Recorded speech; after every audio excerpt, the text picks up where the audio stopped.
Okay, how's everyone feeling? Everyone feeling okay still? Smiles still, sir? Smiles? On that side? Yes, yes, yes. Great, great. I see a lot of teeth. It's really bright in here. I don't know who's who. But I'm so happy that you're joining us back again here at the plenary.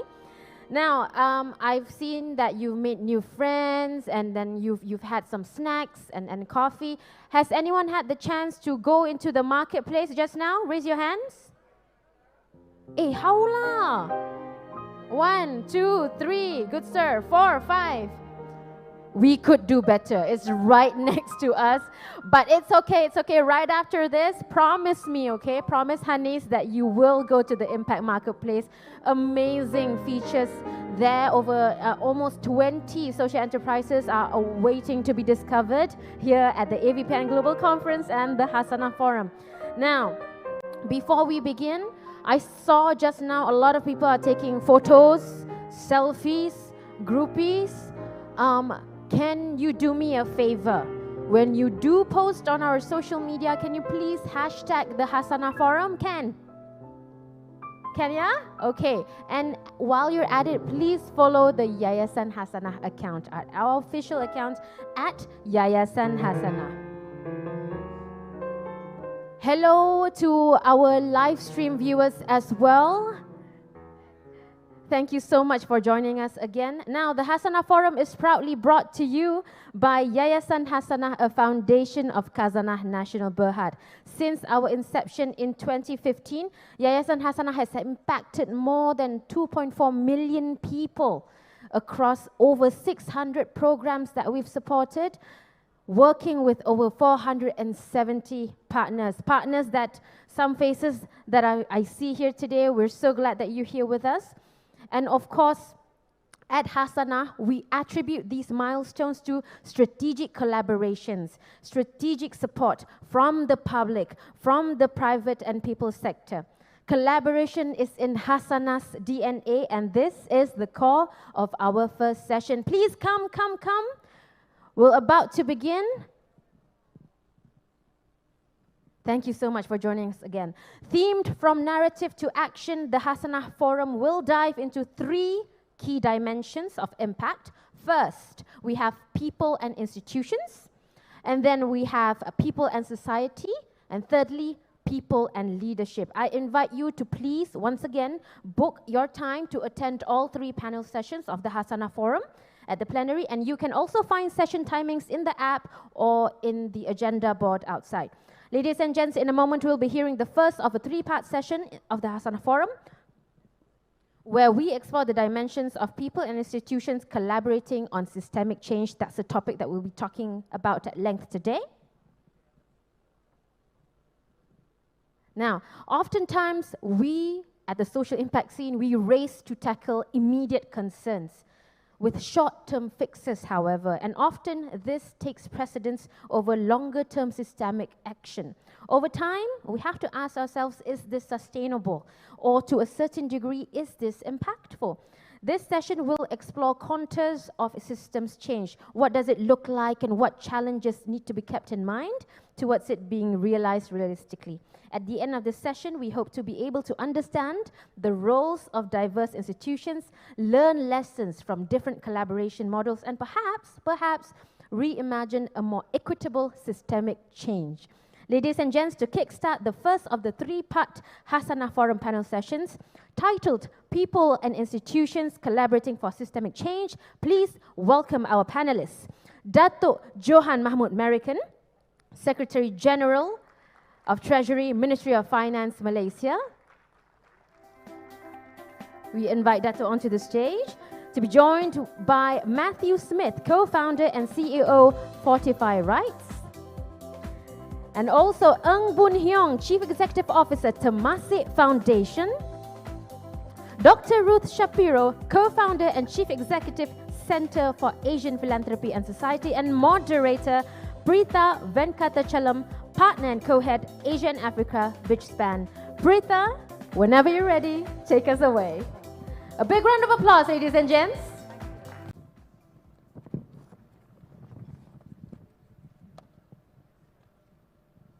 So thanks so much to AVPN and the Hasana Forum for bringing us all here. It's great to see so much of energy, passion, and enthusiasm, especially as we all meet about 3 years after the last AVPN Forum here in person. And it's also excellent to see the energy from different countries, cultures coming together, different impact stories that we've been hearing over coffee, over breakfast this morning, and I hope the next 2 days is a lot more of that. Our theme for today is something very simple.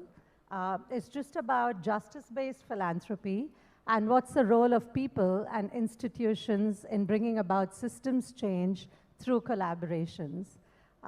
If that's not a mouthful, and many of you know the answer, then I think the role of the panelists today is going to be that much harder to talk about their experience in how collaborative philanthropy has played a big role in systems change.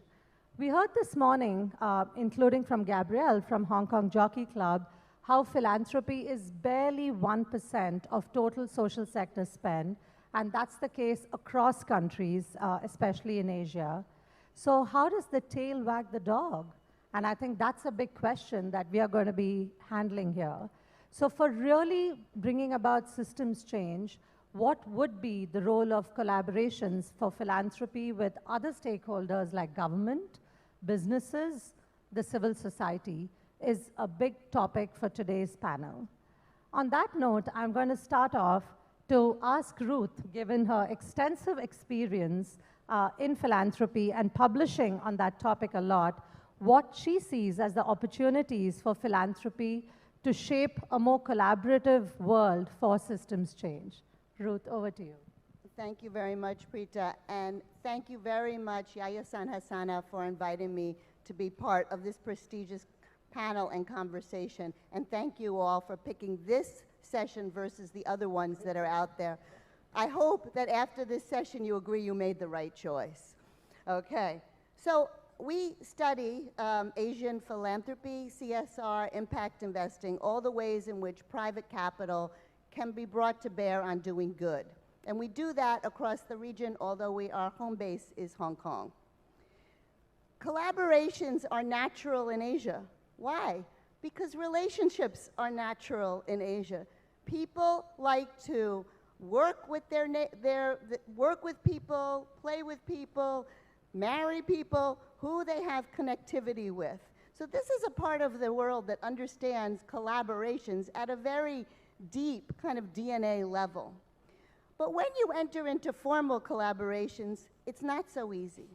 So let me give you just 3 characteristics of what we would say are successful collaborations through Asia. First, there has to be a key champion. And that champion can be the government, which was the case with the Philippine Disaster Resilience Foundation, when the government asked all the companies in the Philippines to help because you know it's ground zero when it comes to climate change. Or it can be a company, and a good example of that is here in Malaysia with the Trust School Program and Yayasan Amir, which is an affiliate of Yayasan Hasana. Or it can be a nonprofit itself. And I would like to think that CAPS, my center, is a form of collaboration in that we have about 40 donors who don't put their name on it and are supporting evidence-based research. So for those donors in the room, thank you very much. And for those who haven't yet funded, go ahead and take a look at our website. Thank you. Thanks, Ruth. I requested speakers to keep their comments brief, and I think Ruth has taken it to heart. Okay. But thank you, Ruth. We'll be coming back to you for talking a little bit more about the role of philanthropy as well. Over to you, Johan. As we discussed since the morning, government plays such a key role in social welfare spending, and a lot of philanthropy look to partner with government at the central level and local government level to really drive systems change. So speaking of your experience, given you hold the budgets in Malaysia, how do you look at collaborations that government can foster with other actors to drive the sustainable development goals in this country? Thank you, Preeta, and thank you everyone for joining the session. I think we're all aware, certainly government has a few levers it can deploy in terms of furthering this agenda. Three come immediately to mind. Obviously, first, often coming from Ministry of Finance, I guess I have to talk about taxes. Secondly, in terms of more policy, enabling policy in general. The third, I want to touch a bit on employing matching grants. So first on taxes, I think not unlike many jurisdictions, obviously we have tax provisions. We have something called 44.6 for charitable organizations to give them ensure that they are able to function as charitable organizations without any taxes. We even have also some deductions like we call section 34.6H, which allow companies to also to then contribute towards philanthropic purposes. And I think that's quite traditional, and what we've tried to do is see how can we further improve on that. We've recently, in the recent budget, increased the deductibility of such philanthropic contributions. But I think that's par for the course. I think the second one is really what more can we do on a policy front. In fact, just yesterday, the Prime Minister announced a policy to promote family offices in Malaysia. I think recognizing this is also one key source of philanthropic contributions. This requires not just facilitating in terms of tax, but also looking in terms of immigration, looking in terms of also legal recognition of such functions. I think but another bigger space, when you talk about collaborations, is what in government we often talk about alternative service delivery, this notion that there are some things which certainly non-government actors are better at delivering social outcomes than we ourselves in government, whether for not just for the passion they have, but also in terms of having that localized knowledge and understanding right down to the community. And so I want to switch to the third one is to this area of matching grants. This is something that we've been increasingly working, again, recognizing that, again, that unique position and probably comparative advantage in delivering on social outcomes. Government, again, Ministry of Finance has been working on matching grants. That's a collaboration that we have. For example, we have set aside a budget of about 100 million ringgit in the budget announced by the Prime Minister, working not just with Yayasan Hasanah, but also friends from Yayasan Petronas, Yayasan Saim Dabi.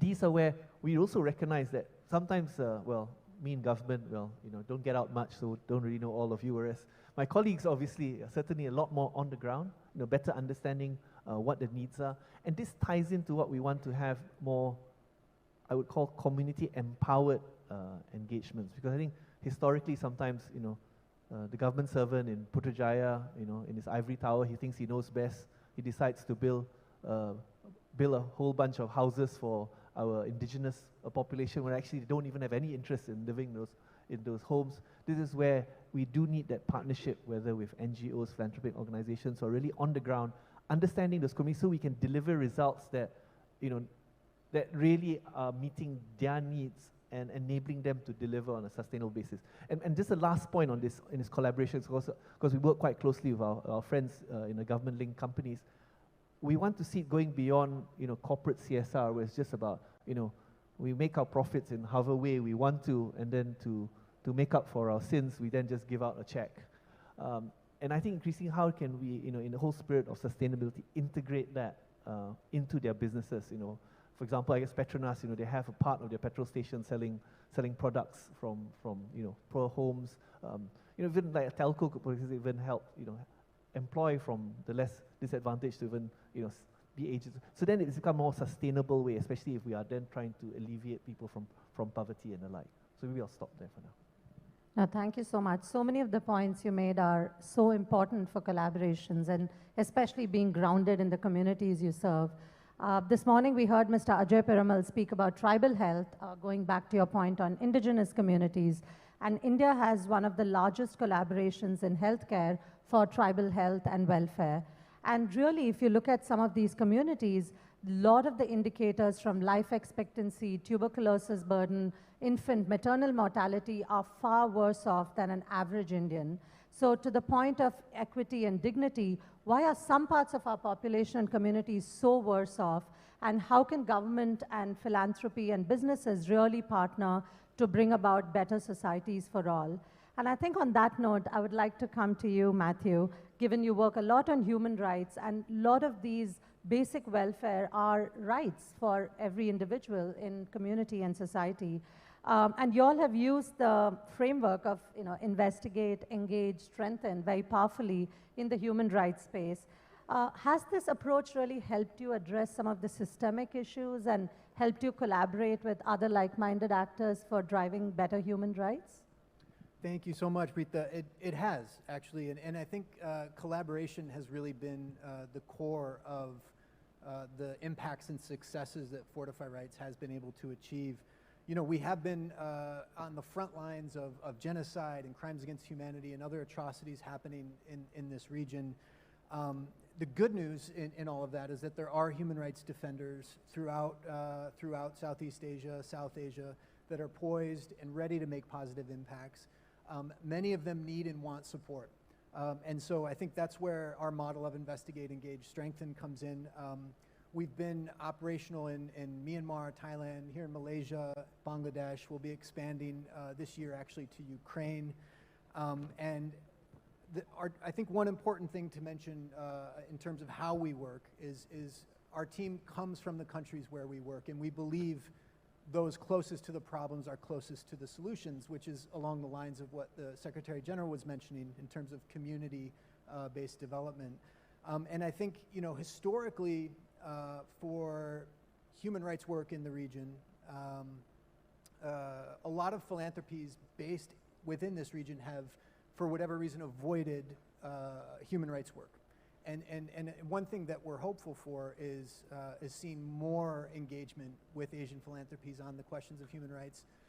And there's a history of collaboration there. Going back to the 1940s, states in this region were involved in negotiating and drafting the key human rights instruments that are used today, the key international treaties that make up the human rights framework under international law, norms, and standards.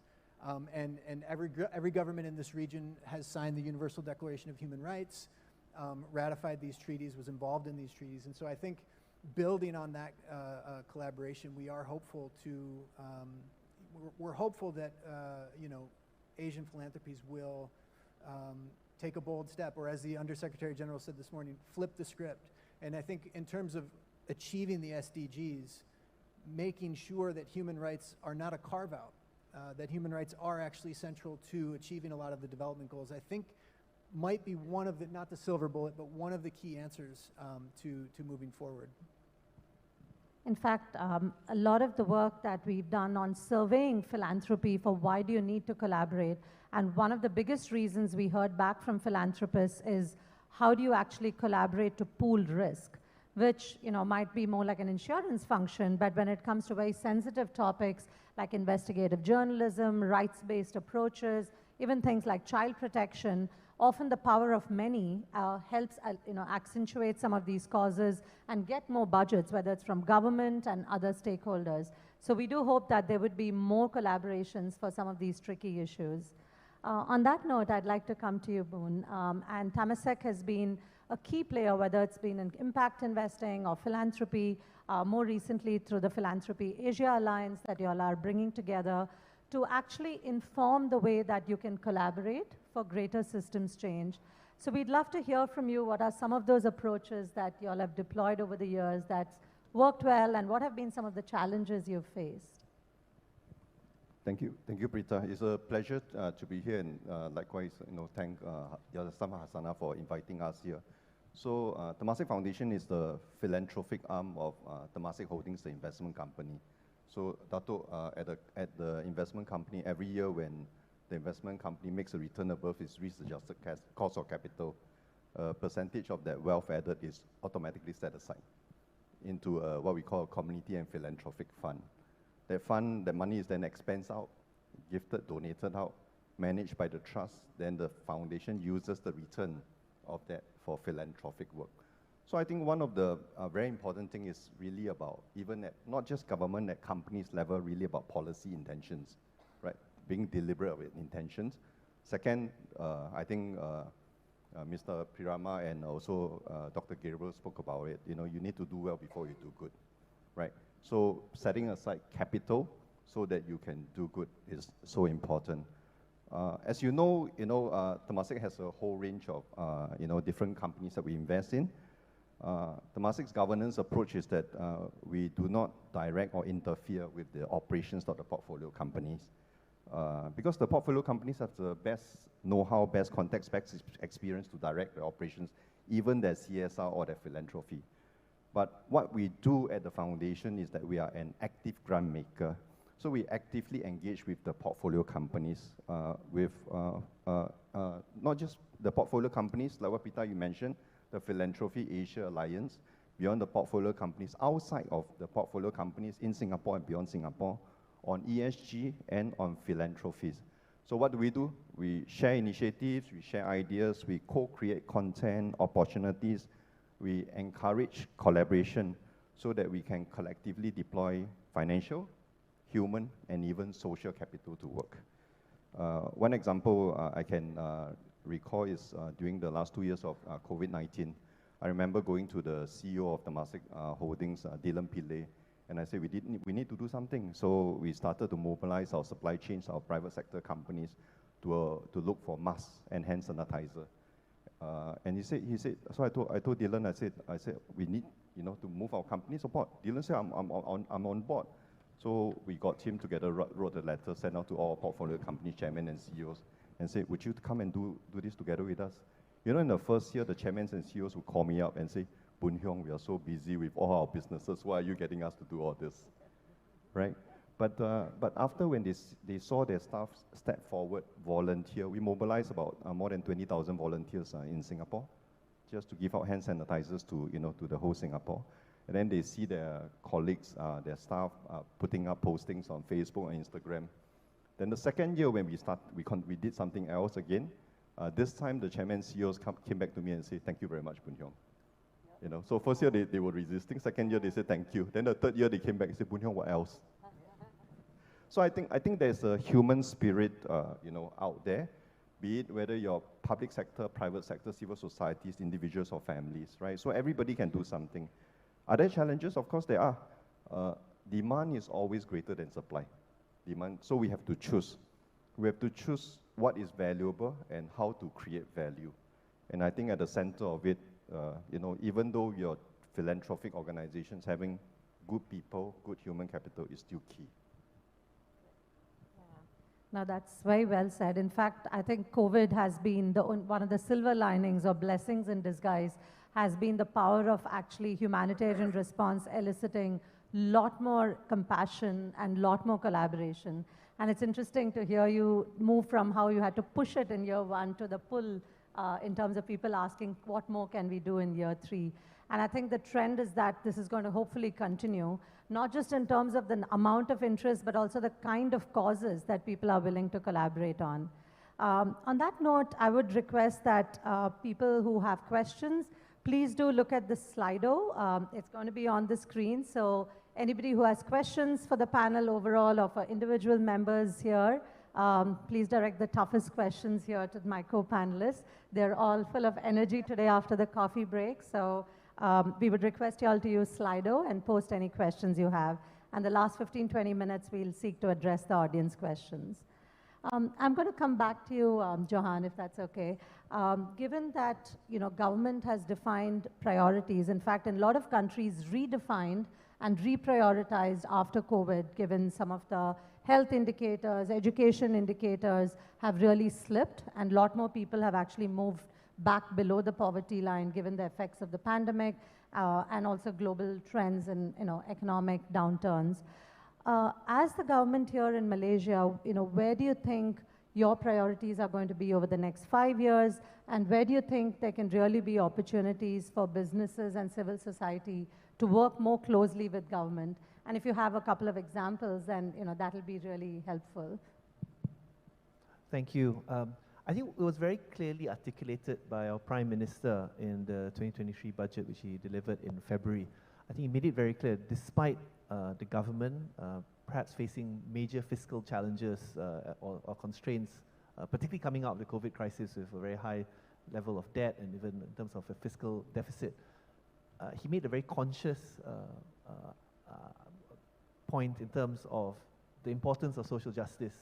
And and it increased the allocations in a number of areas. And one particular area which he focused on was to, well, he said menoktakan kemiskinan, it's to eradicate hardcore poverty. That was one key priority of the Prime Minister. In context of perhaps in the post-COVID, even the allocation for health and education was certainly increased, including, I think he made a point that perhaps, for us living in KL, we're surrounded by skyscrapers. What we perhaps really need to focus on, what are the basic infrastructures across the country, whether it's the conditions of schools, conditions of clinics, even right up to the most rural parts. And those were the areas that he's given us stretch targets in government to ensure that those basic infrastructure must be addressed, whether it's water, electricity, and also telecommunications. So those are amongst the key focus areas to really deliver for the population. In terms of collaborations, coming back, I just wanted to pick up on what Boon Hyung was mentioning about working with some of, under Temasek, he has his portfolio companies. Within government, we obviously have our GLCs, we have Datuk Faisal here for Khazanah.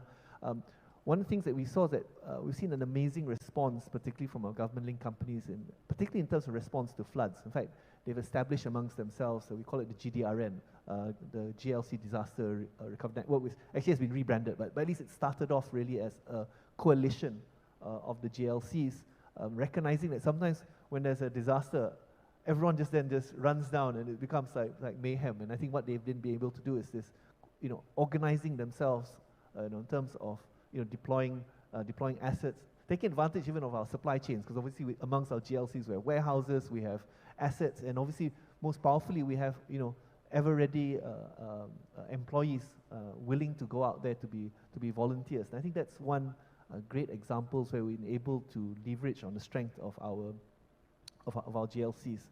But the one thing that we look forward to more in terms of collaborating with the civil society is the need to, and I come back to this thing about wanting for community empowerment, but this whole point about how to be more customer-centric. Obviously, you've got the likes of Tan Sri Wahid, Tan Sri Matno, former bankers. Banks went from a period where at one point in time they had they were very product-centric. They had someone selling you credit cards, someone selling you a loan, someone selling you a wealth product. And over time they evolved towards having, for lack of a better word, customer relationships where, if it's a SME, what was through the product offerings that they could offer you, or if you were high net worth. How is that relevant to government? Well, we tend to still be like the banks of old. We have a Ministry of Education, which looks at the education needs. We have a Ministry of Welfare that for poor family gives out the handouts, or Ministry of Health. What we perhaps need to do is to either embrace structurally the structure in government so that we can be more having an equivalent of a customer-facing, front-facing part of government, or that's where we need to better collaborate with civil society organizations so you can provide a complete solution. So it shouldn't be that so typically, if a disadvantaged family, they won't just have an education problem. They won't just have education of money. They have typically, troubled families who typically have a multitude of issues, and we need to provide a more integrated solution. And that's something I must confess we in government still struggle with. That individual typically will still have to go to the welfare department to get their cash assistance, going to the health department. Whereas how can we better work with our civil society partners to provide that more integrated and holistic solution? And I think that's one area that we look forward to as part of this agenda of alternative service delivery for government. I think that's, again, such an important problem of all issues in development being so multidimensional and needing a much more integrated approach. Like some countries have tried to devolve power more to local governments where it's place-based, so that there can be an integration of multiple service needs of the populations with the government being requested for provision of better water, education, healthcare, and even issues like climate, which are really cross-cutting, not just specific to one department. So how can we encourage not just government, but also a lot of foundations who have priorities which are verticalized by sector to really be much more cross-sectoral? And on that note, I'm going to be a bit provocative because we are hearing from all the panelists, and I see many nods in the audience as I hear the speakers talk, that collaborations is important, that collaborations are key to driving better social development. But look at reality. There are so few collaborations that are working. Somebody was joking to me that while collaborations aim for ecosystem change, Actually, it's about managing ecosystems, that everybody who's a partner in a collaborative philanthropic initiative has such huge egos that aligning on shared interests, shared strategy, shared governance is incredibly hard. So whilst, of course, we are all saying it's important, the reality is that collaborations are not as many as we'd like for good solutions. I think COVID saw a lot of that, like you rightly said, both voluntary and based on structured partnerships. But why are those really not taking off? And I'm going to go back to Ruth because she's always had great answers to tough questions, given her study on the topic. What are some of these pitfalls, Ruth? And well, thank you very much, Preeta. Well, first of all, everyone in this room knows that as wonderful as the Temasek trusts are and its accompanying organizations, and Yayasan Hasana and its accompanying organizations, they are not only thought leaders, but they're also outliers within the whole Asian philanthropic spectrum. Most philanthropy in Asia comes from families. And we know also in this region that 85% of all companies are still family dominated. So most of the philanthropic capital goes through the company, which means that they have particular agendas that they have to meet in addition to doing good. So what we see is a real increase in public-private partnerships to do good between the company and the government. And that is happening all over the place, including, of course, in Malaysia. But they're not easy. And most collaborations, even though the intent is good, fail because people don't take the time to actually say, okay, what is your comparative advantage? What is mine? Who is going to make this decision? What are the governance principles we're going to go by? And those organizations and those processes and collaborative efforts that take that step early on to create governance systems that really matter, they're much more likely to succeed. When you think about collaborations, it means a group of actors are coming together to do something good, but they need to be incentivized to stay there. Why are they may be asked at the beginning by their government, by their friend, they may see a certain CSR opportunity that they need to take, but what keeps them involved over the long term? Because generally, collaborations are not only hard, but I don't know any that have graduated particularly by solving the problem entirely. So they tend to need to be for the long term, and then you need the right governance system. The other thing I just want to say, the last point about what the type of collaborations we see in Asia, we have to remember that there's not a one-size-fits-all. So not all collaborations are going to pool funds. In fact, in this part of the world, they tend not to. They do something that I call parallel funding, where the actors know what each other's doing and they coordinate in that vein. So a great example of that is the Village Social Transformation Project in Maharashtra, which brought together all these companies that would each do their bit. One was good at telecom, one's good at agriculture, one's good at with water, and they worked together to transform 10,000 villages. But that also brings the Achilles heel of a collaboration. The idea behind the Village Social Transformation Project was the chief ministers of Maharashtra. So when the new chief minister comes in, he says, well, that was the old guy's project, and I'm the new guy, so I want to do something different. And we all know that when different regimes come in, it affects the sustainability and longevity of the collaboration itself. That's another reason that governance principles have to be able to surpass the leadership over time. Thanks. Yeah, no, those are some of the tricky issues, and you need strong political will to really transcend the party in power often to have continued government support and engagement. And we have seen in multiple Asian countries budgets for collaboratives like peak and then go down if there is cut in government spend in that area.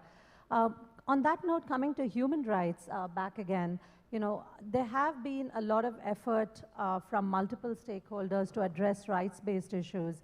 But to be frank, the space for that is reducing today in the current political, regulatory context of many countries in Asia. What do you see as the future of driving systems change in rights-based issues, especially recognizing that this is a groundwater issue. It does require much more deeper change from multiple stakeholders. It's not a Band-Aid solution. So the issues are trickier and the spaces for engagement are getting narrower. Not a pretty problem to have. So what are some of the ideas that you might have, Matthew, to address this, and where can collaboration play a role? I wish I had a very quick answer to that, but I do not. But I think you touch on some really key issues there, and certainly philanthropy for Fortify Rights and for the many community-based groups that we work with throughout this region is key. It is the fuel that keeps our work going, and it's what enables us to achieve impacts. One thing I think worth mentioning is, traditionally, I think a lot of human rights organizations have struggled to measure their impacts. And what we've tried to do is be very meticulous about the data that we collect, about the work that we're doing. Since our founding in 2013, our team has changed 90 laws, policies, and practices in line with international human rights standards. That's how we measure impact. That's how we measure success. And so, the investigative side of our work, for example, is really about collecting credible and reliable information. And what we found is that, governments and people in positions of power can have a very difficult time doing the right thing if they don't have credible and reliable information. And so one thing we do as a team at Fortify Rights is make sure that whenever we're documenting human rights violations, we cannot get anything wrong. And so we take great time and care to make sure that our work is accurate and credible and reliable. And I think also philanthropies need that as well. And philanthropies need to know, okay, if we are going to support human rights, how are we going to measure success? And so we're trying to work with partners to help our partners also understand how they can set realistic, achievable objectives. It's certainly not going to be the silver bullet to address this bigger issue as you framed it, but we are hopeful that with more philanthropic support for human rights coming from the countries where we're working, I feel like that will be one of the key bold steps forward in the coming years in terms of achieving. What countries are you working in, Matthew? Yeah, we are in Myanmar, Thailand, Malaysia, and Bangladesh at the moment. Okay, thanks. Thanks. Moon, you spoke about the role of corporate social responsibility and the investee companies. And John, you encouraged that businesses should think beyond CSR to also doing well and doing good. What's been the role of Temasek Foundation to really influence, more doing good as you all are doing well? And are there insights that you have for other businesses in this region for, contributing back to society? So, just to track back, being a steward is core and central to us. It's enshrined in the Temasek Charter. So the Temasek Charter says, if you go to the website, it says Temasek the investment company is an active investor, 3 rows: an active investor, forward-looking institution, and trusted steward. Now, active investing is what Temasek does. How it does it is it thinks about intergenerational long-term sustainability, patient capital. But the reason why Temasek does what it does is because it's a trusted steward. And just to echo back, just now in the conversations, the trusted steward didn't come out first. It's not trusted steward, active investor, forward-looking institution, but it's active investor first, thinking long-term first, then you can be a good steward. So you need to do well before you can do good. So I think that's one. We've been communicating this with people about intentionality, about who you bring on the leadership team, on your board, on your management, and what's on your institutions, what's your policy. We believe that is increasingly an expectation that is an important social license to operate, especially as an international global investment company. So you are not doing public service, you're a steward wherever you go. If you invest in Brazil, you should be a steward of the people and the environment there, And I was just having this casual chat with Matthew, that Matthew talks about humanity. Peace and progress is a core tenet of what we believe in as well. So just one last point, just to circle back and also reinforce what Datuk mentioned, and also what the forum is talking about empowering communities. So we set up 2 initiatives. If you go on Google Map, Temasek Shop House is a place right in the middle of Orchard Road that Temasek gifted as a social impact hub. So people can go there, civil societies, NGOs, NPOs can go there, meet with Temasek Trust, talk about different programs. There are co-working space there. There's a social enterprise coffee that employs differently abled people. It's visible. So if you believe and that... the coffee's delicious. The coffee is started by two young gentlemen from the university. They employ differently abled people behind the counter. They adapted the barista machine just to do that. So when we first started, we don't charge them rental, right in the middle of Orchard Road. When they first started, it was a 3rd outlet. That was about 3-4 years ago. Now they have 7 outlets. So it's with these little things that we hope that civil societies can come on board. The other thing we did is that we set aside money in what we call an Oscar fund. It's really about micro philanthropy. During the COVID-19 period, we saw that there were schoolgirls who wants to gather together their friends in school to bring art and craft packs to elderly living in rental apartments to teach them to do art so they improve their mental health. So they just needed some money, a few $1,000s for them to buy the art pack. They were willing to rally people together. So we set up a fund so that it was easy for people to come and to apply for it. We call it micro philanthropy, not the big ones, thing. Then there were a few mothers, women that emptied their bank account and they just love to cook. So they were cooking meals and they were distributing to people who were needing it. And we asked them, why don't you consider applying for a charity status so you can get tax exemption? They said, it's too troublesome for us, for these few ladies like us. So they raised $10,000. We matched them $10,000 so that they could amplify the impact and bring others along. So I think it's really about, I think in philanthropy, as philanthropic organizations, we don't always have to be majority shareholder. I think there's value and benefit to becoming minority shareholder, letting others people take a lead, letting others come on board, so that you edify and empower others. I think that's a very powerful message, to let everyone come in and have a share and not just have 1 or 2 parties controlling the whole collaborative action. The whole theme of this AVPN conference is, of course, as we know, global challenges and Asian solutions. So Ruth, if I could come back to you, what do you see unique in Asian philanthropy compared to some of the things we're seeing in Western or other countries' philanthropy, and what's the power of that? Thank you very much. So one of the key differences is that I think when you go to the United States, and the United States I know better than Europe, so I'll stick with that one. I am an American, but generally, in most of my life, I've been proud of that. Anyway, when you go to the United States and you hear from some of these big foundations, they say, we're going to solve for climate change. We're going to solve the world's biggest problems. We're going to solve for this illness across the board. And you'd never hear that kind of big talk, I guess, in this part of the world. In this part of the world, everyone is much more pragmatic. And we actually call it pragmatic philanthropy. I don't think many philanthropists see themselves as the solution to a global problem. They see these collaborations. They see partnership with government, which is a very important also difference from Western, particularly American philanthropy. In Asia, you partner with government from the get-go.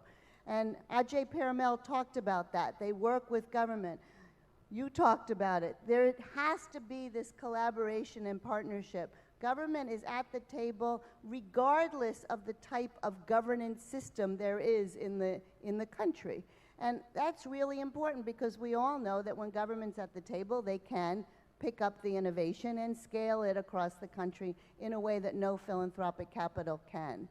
So I think that, you know, having a pragmatic view, wanting to partner with government, and the last point is because these families control their company, control their private wealth, control the R&D and business development of their company and their investments, they do take a shared value approach. They're looking for win-wins. And so I think that that's much more sustainable over time when you put those kind of incentives to keep doing well so that you can do good simultaneously are really important. I think that's absolutely right. We are seeing a huge, huge trend, and it's mostly at the design stage itself about how to partner with government and what's the role of government in potentially scaling the solutions or the impact that a collaborative or indeed a nonprofit is aiming to demonstrate in a few geographical areas that they work in. Johan, there are many of us here, philanthropists who know how to work closely with government, and as Ruth said, Mr. Ajay Piramal spoke vividly about how Piramal Foundation does that. But equally, we hear many philanthropists who have never partnered with government, who have worked much more at the service delivery level or are looking to allocate funding.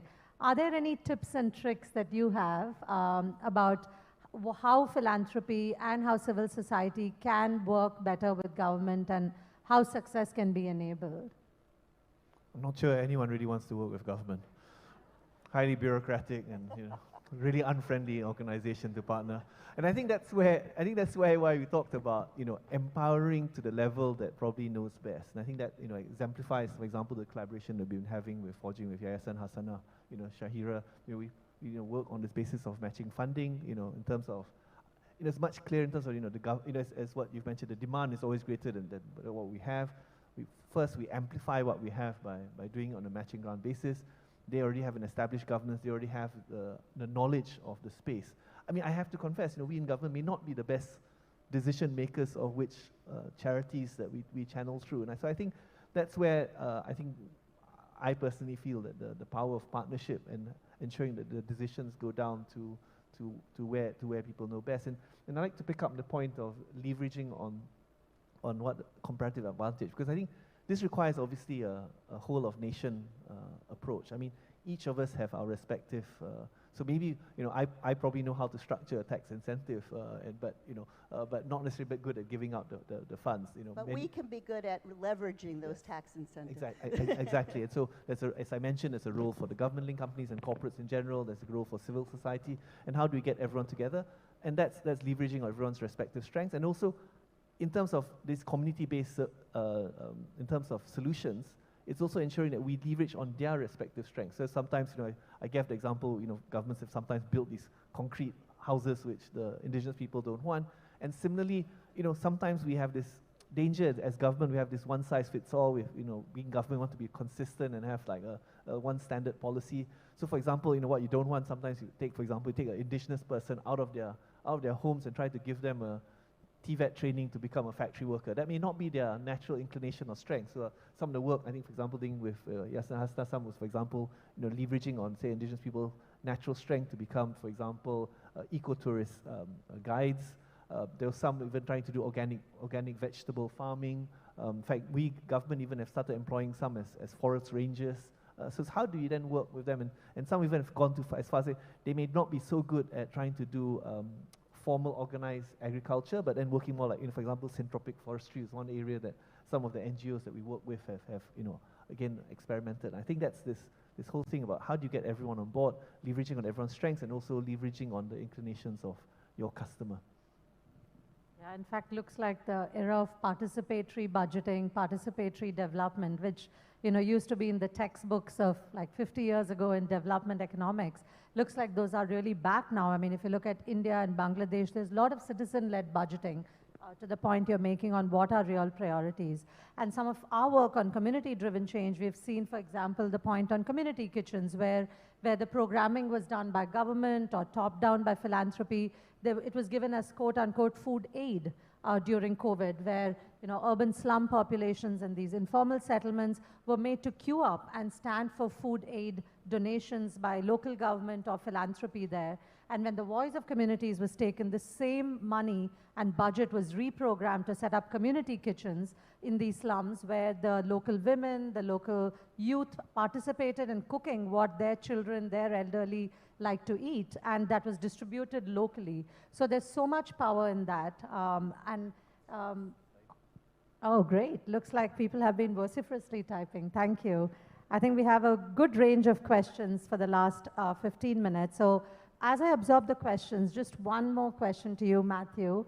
Have you seen in the rights-based world any collaboration work? Before we go into the questions, would love to end on a note of seeing an opportunity that's actually worked in practice where multiple actors have come together for a cause. Yeah, absolutely. Two immediately come to mind. One was, we had coordinated with a non-state actor in governments and other actors to get 2 perpetrators of genocide to The Hague. It's the first time that perpetrators from Myanmar, in this case, are in the hands of the ICC. It required, it demanded really a lot of collaboration from the grassroots level to the highest levels of government. Another area we've collaborated with a group called Doha Debates to train young Rohingya photographers in photography. Got them on social media. Their work started to get recognized. Got recognized by a book publisher, and so we're in a situation where 3 young Rohingya photographers who are essentially confined to a refugee camp in Bangladesh actually got a book deal. And their book was published a few months ago. It's called A Chance to Breathe, which is a quote from one of the authors who said, "This was a project that finally gave me a chance to breathe." It's available on Amazon, shameless plug. You can find it online. The proceeds go to the Rohingya community directly. And that is a project that also involved authorities in Qatar. The Qatari government put on a photo exhibition recently to show their photos at M7, which is the premier art exhibition in Doha. So we have had these types of examples of really what I think were very productive and beautiful collaborations and partnerships. Great. No, thank you for that. There are many questions. I'll try and do as much justice I can in the last 14 minutes. Here's a question for you, Boone, from the audience.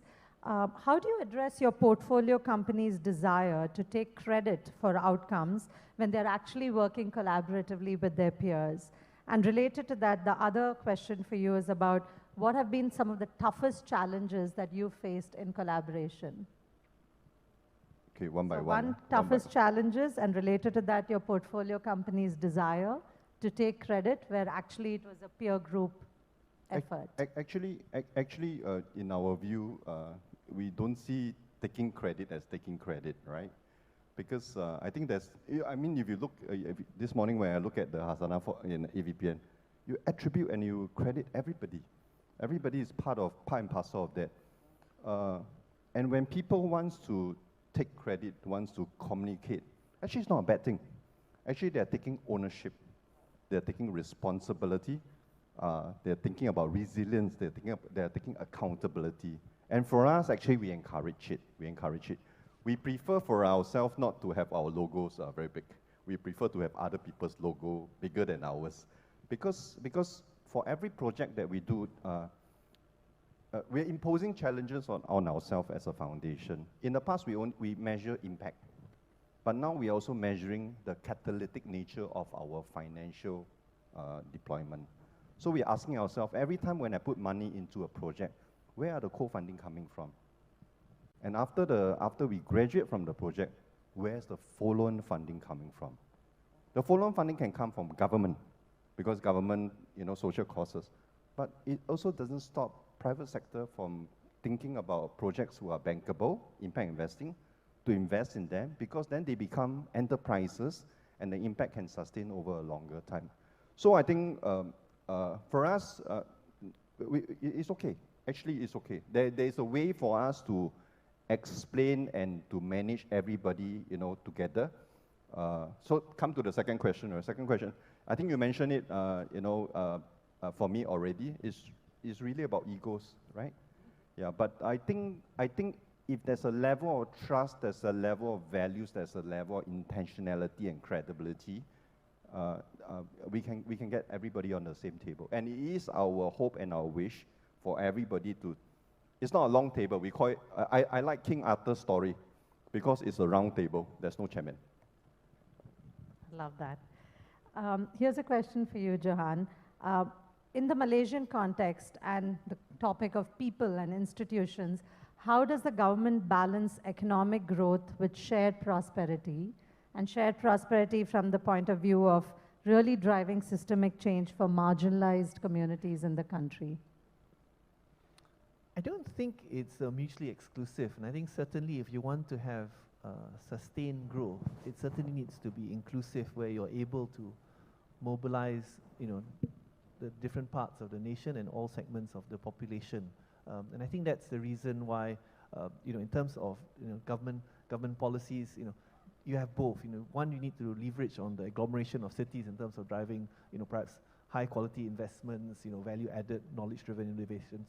But we have certain segments of the country, perhaps East Coast, Sabah, Sarawak, where infrastructure is less. So certainly then the commitment of government is also to invest heavily in infrastructure and basic infrastructure for the people there, ensuring that they also have that connectivity for their products to reach the city centers, being able to also to perhaps have areas of production which perhaps are less sophisticated in those areas. So we need to have, I guess, investments which are contextualized to the level of development in different parts of the country. And we need to ensure that we are optimizing on all parts. And I think that's why shared prosperity. I think generally when I think from the beginning, I think, of economic policy for Malaysia, from early on, we had a national economic policy which always emphasized growth with equity. More recently, when we talk about the new economic model, it always talks about trying to push for high income, but at the same time, inclusiveness and sustainability. So I think that remains at the core of our economic plans and budget policies for Malaysia. And I think, and it's particularly emphasized by our current Prime Minister, as I mentioned, talks about, not just, in the same breath talking about trying to promote global investments into Malaysia, also has the same conversation about addressing poverty, providing vocational training, raising incomes for fresh graduates. Because I think ultimately we also want to have a situation where the fruits of growth and economic development translate to higher incomes for our people. Thank you. Here's a question for you, Matthew, on political risk. How has political risk really informed your work and your partnerships in the work you do? Well, thank you for that, and thank you for whoever asked the question. All manner of risk is really on the table when it comes to our work. Security is one of our top priorities. It's obviously more important working in a context like Myanmar than it is in a context like in Malaysia, for example, but it is important. In terms of political risk, well, a lot of what we're doing on a regular basis is engaging governments or others who have a piece of the puzzle. We were talking earlier about, we'll talk about human rights with anybody, but sometimes that can come with political risk. And I think there are times to talk with human rights abusers, and there are times when it's inappropriate to speak with human rights abusers. And also just to mention, to give credit where I think credit is due, the government of Malaysia has done something extraordinary in terms of the way in which it is dealing with the Myanmar military junta. And is really showing, I think, some moral guidance within ASEAN, there's political risk there as well, and so I would like to commend the authorities here for doing the right thing and essentially refusing to lend political legitimacy to a military junta that is responsible for mass atrocity crimes. But I don't know if that touches on the question, but certainly risk, all manner of risk, is unfortunately at the forefront of our brains on a daily basis. Here's a couple of questions for you, Ruth. One is around Asia's giving as a percentage of wealth is abysmally low. I think some reports even say it's hardly 0.1, 0.2% of wealth. So how do you encourage greater giving from philanthropy in Asia? Are there lessons? And a second, very different question for you is, what are roles that universities, academia, think tanks, what roles can they play in collaborations for systems change? So greater philanthropy and role of academic research institutions. Thank you very much. So it is true. The benchmark that we use is that in the United States, it's generally agreed that philanthropic capital is equivalent to 2% of GDP.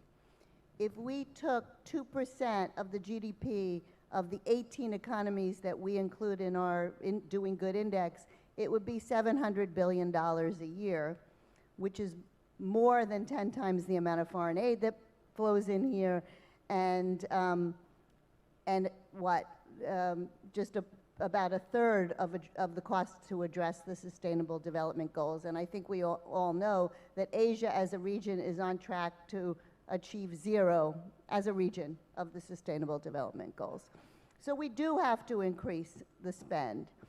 When we went around and asked philanthropists, why don't you give more in Asia? And we all know the stories. They're giving to Harvard, giving to Oxford, giving to Stanford, giving to kind of blue chip international organizations like the Nature Conservancy, but not necessarily giving locally. Why don't you give more? And it was really interesting, and this was when we got started, so it was 10 years ago, but without exception, whether the person was in Korea, China, India, Malaysia, Thailand, everywhere in the region, there was this sense, I don't trust the local organizations enough. And we were really struck by what we call a pretty profound trust deficit. So how do you overcome a trust deficit? Well, you become much more accountable and transparent.